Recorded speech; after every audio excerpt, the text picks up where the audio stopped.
What's up, YouTube? ODST Journal back again with the uplink for June 15th, 2015 for Operation Trebuchet mod for Arma 3.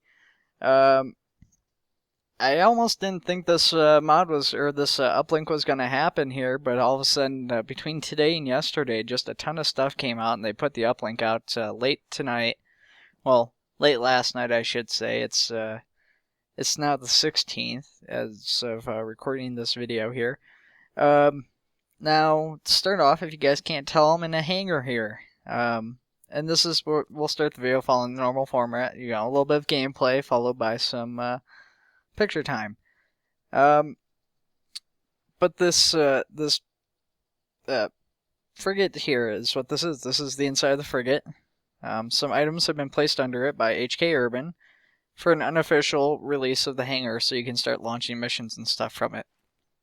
Looking around, part of an ODST squad by default for the mission editor. And there's just a ton of people and vehicles in this hangar, which we'll kind of get a closer look at some of it here. Obviously, this is all content you guys have seen before independently in a different setting. But I really want to show off the frigate itself, and it's really well made. Well, considering it's a quick and dirty type of thing, it's really well made. Obviously, there's still a lot of work that could be done to it, but seeing as it's an unofficial release, this is really appreciated as far as that process goes. Going forward, you know, there's some Marines, you know, like a squad of officers or something there. And then we've got a couple of platoons of guys in formation. Got a bunch of Navy guys on deck, you know, pilots, flight crew, security officers. Going up against the wall here, you guys can see that the wall and the floor, like I said, have had like concrete and stuff put up against them so that they're solid. You can't fall through. Or at least most places, as you guys are about to find out. I'm actually re-recording the audio now because for some reason the audio became horribly off sync. And so this is the easiest way for me to fix it, is just re-record the audio after the fact. Looking around, you know, a whole bunch of standard armor items have been added for, you know, looks. A couple of security marines, and don't go in this room because that happens. Cutting back to, the arsenals in here work just like normal. Go through, you got your ammo for that, you got your guns. You got a holo table, which is on Altus here. The gameplay takes place on Altus. And it's out on the East Coast. You know, moving on here, you got, you know, all the command guys around the table. You got an officer, presumably a squad leader, SCPO, Navy guys, a couple of ONI guys, and ODST. And like I said, this is just all for looks. No, this is necessary. I mean, Urban didn't have to do this, but he did. You got the flight deck here. Now, as you guys can see, the actual frigate part disappeared. That's something the frigate does, and if you look back towards the inside of the frigate, or if you look towards the side, that fixes it, and this only happens about quarter of the way to halfway towards the front of the frigate.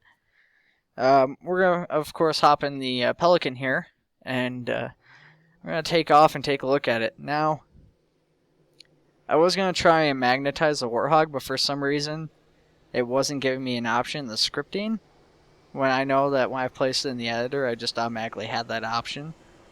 So I don't know why that's happening, but did find something new. I'm not sure if this is an attached to type of thing or what's going on here, but you had the ability to turn on the interior lights on the Pelican. I don't think that's something I missed in version 0.12, though I didn't really look for it either, so I'm not really sure. Still, it's a very cool option. It's got some work that needs to be done, since you can see it through the outside front of the Pelican. Yeah, trying to pick it up. I'm not a good pilot, like I've said in past videos. That extends not only to helicopters, but to the Pelican as well. We're just going to leave behind the Warthog that I wanted to take with me, and we're just going to fly out of here. So, you know, you fly out the back bay of the the Pelican out of the frigate, and you go off to whatever mission you have. Now, obviously, if you're going to do something like that, it's probably going to have less Warthogs. You're probably going to throw in a couple Falcons. And, yeah, I mean, you know, maybe then have a, like, ground station with, like, a mule and a stallion down there, like, waiting for you. But here's the interior lighting. It's red. And flashing, flickery, and stuff. But it looks really cool from the outside back of the Pelican. It looks very mood lighting. But as you guys can also see, probably, yeah, and especially from the front, it just goes through and it's really bad looking from the front. But from the back, it looks great. That's really all there is to the frigate, obviously. I just kept recording once I found out about the Pelican because I thought it was really cool, and I didn't expect that. But that's really all the frigate is like I said, it's just some blocks thrown onto the frigate, moving the frigate out into the ocean to create a template mission for mission makers. Oh, and there's this. Somebody decided to attach missiles to the Pelican. I don't know if that's planned for the next release to have those on there, or if that's just a mission maker thing they did specifically for this. But like I'd started to say, you know, I don't know if this is stuff planned for the next release or if this just happens to be in. Obviously, the frigate itself, the blocks and stuff, they're just a placeholder until the actual frigate geometry is working properly. There's going to be more to the frigate later on. There's going to be, you know, drop pod bays and stuff will raise and lower, and you'll be able to, you know, have the remote controlled version of the frigate too. And I'm not sure if that'll be the same one that's got geometry or not, or if that's something you can even do. But it's going to be there. But we'll move on. It's picture time. First up, we've got the Longsword. When I first saw this first picture here, I thought it was a joke. And as it turns out, I was wrong. The second picture you guys will see, that's not the case. But I saw this, and I didn't know if this was supposed to be like a part of it, or if the guy's like, oh no, look, for real, it's a Longsword. See, it's a wing, and there's a thing that sticks out in the back. And I thought Zephyr was screwing with us here. And like I said, there's another picture here which should pop up right now. And this is a much more detailed version of the Longsword. Now, according to the Operation Trebuchet release here, that should be coming out very soon, quote unquote. Which would be really awesome. It's a vehicle I'm looking forward to, especially because I want to see what the interior of it looks like and what that's like controlling in Arma. Definitely an interesting thing. Beyond that, not many other assets were shown, but we do have some walls. Now I know you're thinking, oh, walls, that's not exciting. Walls are actually really cool. This makes for some of the first real structural assets that we have for base building from the military side. We don't really have any buildings or anything yet. This reminds me, I think it's the map High Ground, and it's been a while since I played Halo 3, so I may be mistaken about the map, but that's the one where you start off on the beach and you go up into the building. And it very much reminds me of that sort of base. Before we move on to Call the Prophets, though, which is kind of the big one I want to really talk about, let's go over the rest of the update. First thing, By the Dog. Found an indie fan film, which is called Halo Humanity, which follows the Master Chief and his adventures between Halo 4 and 5, and basically shows how he deals with Cortana's death and what he's doing in that time frame. Next up, and this one makes me blush a little bit, thank you guys, I got mentioned for a video I created detailing version 0.12, and it's really awesome to have that recognition from you guys. I really do appreciate that. Up next is Mojave. I meant to actually include this one in my previous video here, talking about, was it 0.12 or was talking about the last uplink? I can't remember. But this is just a cinematic showcase showing a lot of the stuff that's been added into Operation Trebuchet since its release, and then the air to insurrection assets that were originally made. It's a really great video.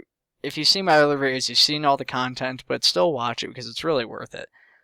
As far as dev activity goes, Zephyr Souza working on the Longsword.